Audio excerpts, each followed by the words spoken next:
Hello, everybody. Hello. Welcome to your transformational, motivational mindset moment. It's Monday, and Susan Lazar Hart, your host, today in welcoming you to another very special mindset moment. Are you using your emotions to your advantage? That's our question today. Now, right off the top, if you're new to our motivational mindset moments, come on in with your questions. It's not a dialogue or monologue, it's actually a conversation. And just pop them on in here. If you're watching replay, #replay, pop in your questions anyway. I check in every day. Are you using your emotions to your advantage? Well, how many of you, show of hands, were told many times when you were young, you're just too emotional? So, right? Yeah. That's for me as well. Really what they're saying is, I don't get you. There was no information when somebody says to you, which is in a critical way, you're too emotional. We were never given the questions that actually had us tapping in to what we were feeling and what those feelings, what information those feelings were giving us. And that's what we're going to play with a little bit today. And just for a moment. So, if you're able to name the emotion, if you're able to take a moment with yourself and actually name what it is that you're feeling, you'll get a sense of what you can do with it, how you can do with it, where you can do with it, with that emotion. And we're going to play with some questions today with what you can actually learn from what your emotions are teaching you. Because they're actually all an emotion is information. It's about tapping in and tuning in to that information so you can create a life you love. And how do we do this? It's just by stopping for a moment and asking yourself some questions. So the questions might be, what am I feeling now? What is this? What is this? What am I feeling now? Like, just tap in, tune in right now. Notice your feelings. Notice any reactions, any resistance to what's going on in your life and your living, to the information you're getting, to what you're asking to create. What is it that you're feeling?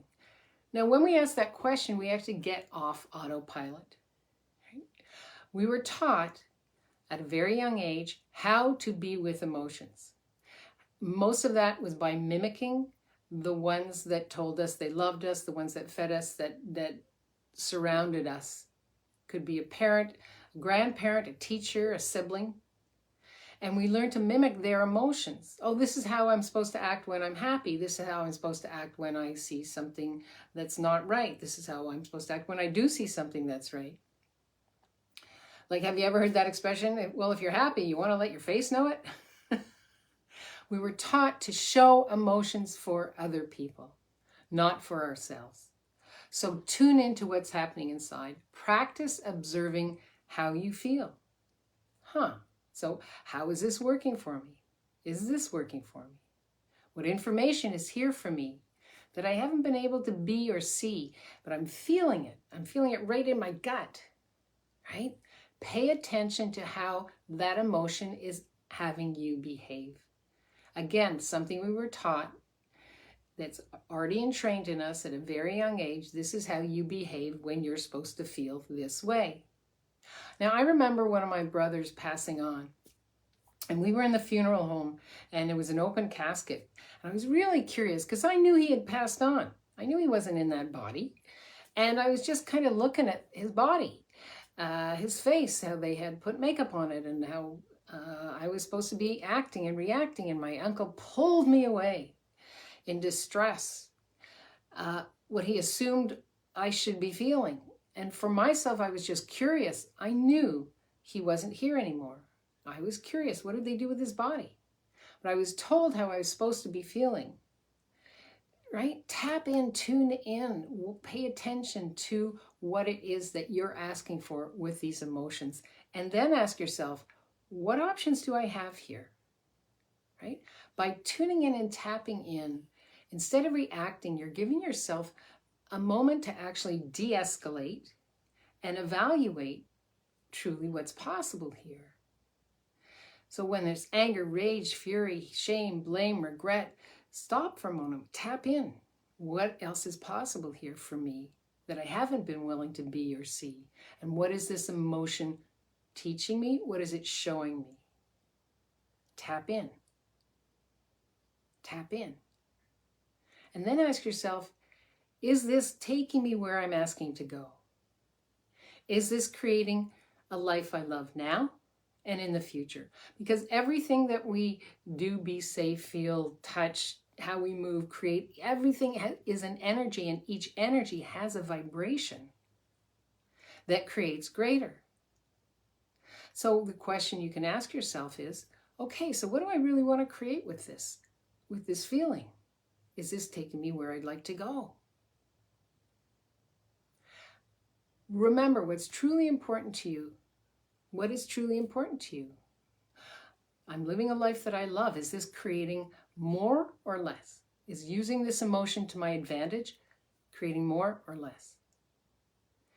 Connect to it. Connect to it. That's how we actually tap into, is this emotion congruent with what I'm asking to play with, how I'm asking to play with? And that's one of the big things that we've been opening up at the Congruent Living Academy is, are you connecting to what creates greater for you? And how to connect greater to what creates greater in living a life you love and creating a life you love. Sorry, going to take a little sip here. Pardon me. So here are some pointers to get you started. Take a look at the impact of your emotions, what they're having on your life, in your living, in your relationships, in your business, with your body. Aim for what you're asking to create in your life and living. Is this emotion adding to my life and living? Is it creating a life that I love? Identify what it is. What is this? What can I do with it? Can I change it? How can I change it? Accept it. Accept, okay, in this 10 seconds, this is what I'm feeling. Don't push it away. Don't say I'm not supposed to be feeling like this. Be present with it. Take a breath, right? Tap into your heart. Ask if this is in alignment, if this is congruent with what your heart is asking of you. Practice observing how you feel. Pay attention to how you're behaving, and question, be in the question at all times. What are my options here? What else is possible? What's another way to be with this? Right? Maybe it could be just changing your environment. Maybe it could be just sitting quietly in your environment. Only you know. This is your life you're living, no one else's. This is your one true precious life. Take responsibility for how you are feeling. No one else, there's so many times where my clients will come to me and say, so-and-so makes me feel this way. No, it's a choice. It's a choice. What is this? How can I change this? Does this emotion, take responsibility for your emotion. You're in the middle of anger, you're in the middle of joy. Whatever that is for you, is this adding to your life and living? If it's not, let it go. Choose something greater. Take time to celebrate when you do choose something greater. Yes! Yay! Hi, Rebecca. Rebecca says, so true. Absolutely. And don't ignore what isn't working for you. Don't put it aside. Just say, wow, okay, so who am I being when I'm acting like this? Take a moment. Be present. Who am I being? Is this really true for me? Is this really true for me? So many questions to play with. So many questions to play with. Remember, emotionally intelligent people, that's using your emotions to your advantage. That's all it means. Are open-minded when it comes to their emotions. They're living in the question. They're asking questions. Again, that's what we've been working with the members of the Congruent Living Academy. It's about tapping in and tuning into those emotions, and how can I use these emotions to my advantage? This allows, when you're willing to do that, it allows you to maintain a high level of congruence between your internal feelings and your outward displays of your emotions, your behaviors, and what you're asking to create in the world. Emotionally intelligent people often value transparency. They're creative because they're not afraid to share their emotions. And there's a sense of authenticity to them.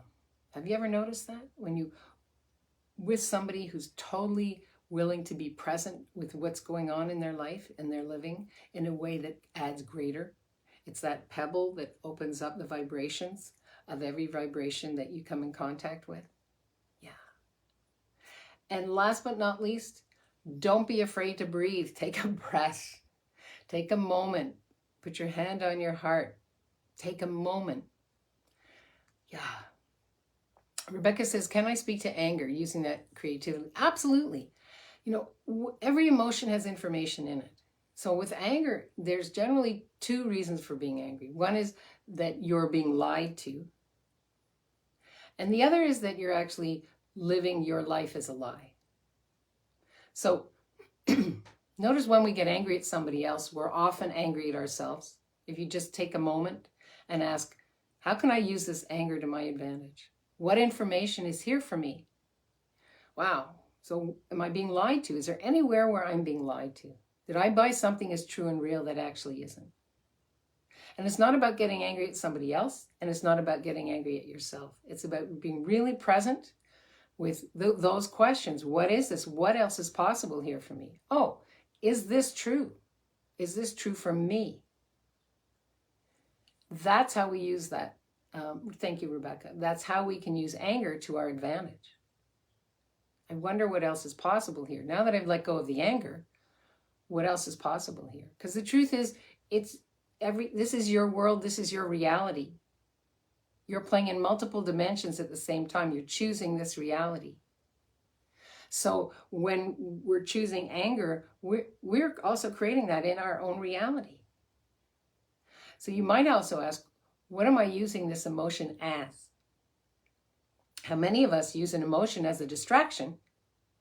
So we don't actually have to challenge ourselves to push through what isn't working, to go beyond what isn't working, to create greater. Rebecca says, is irritation anger? Is it? How many times do we have a point of view that we create so that we're irritated? How much is irritation a distraction? Right. Again, how it's your life, it's your living, it's your reality. Everybody has their own reality. So if you're creating irritation in your reality, you might want to ask yourself, wow, is there anything that I'm refusing to be here? That if I actually chose it and directed my energies at it, would create greater? Is there anywhere I'm refusing to be the greatness I truly be? Yeah. Thanks, Rebecca. Great questions. Anybody else have any questions who's online or offline? I know, again, a lot of you listen to this while you're at work. Thank you so much. Or later. I appreciate you so much. You can always pop your questions in later. If you're watching this on our YouTube station, love it, share it, spread the word. I wonder what else we can create together. More joy, more ease, more congruence in our lives, in our living, in our businesses, in our bodies, in our relationships. I wonder what else is possible. Rebecca says, thank you. Thank you, Rebecca. Me too to you. Thank you so much. So grateful you popped in today.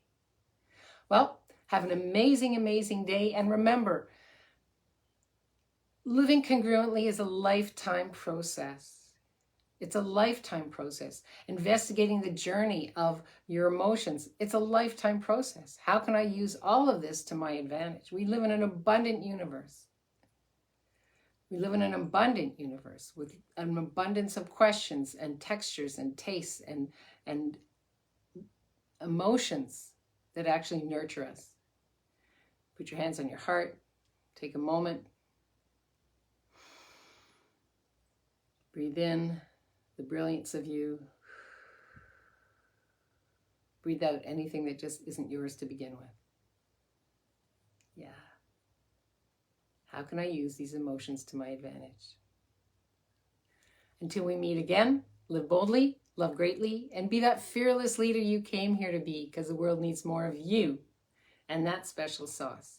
not less. And if you have a question, a theme you want me to take over and throw in here with our transformational motivational mindset moments, if you're watching on YouTube, just put in the comments. If you're watching here on our Congruent Living Facebook, pop them in right here, and I'll be sure to cover them for you as the months move into 2023, which reminds me we are opening the doors till November 19th for Congruent Living Academy.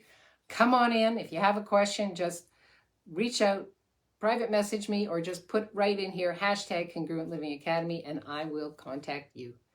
Until then, have an amazing, amazing, amazing day, and thank you so much for joining us. Bye-bye.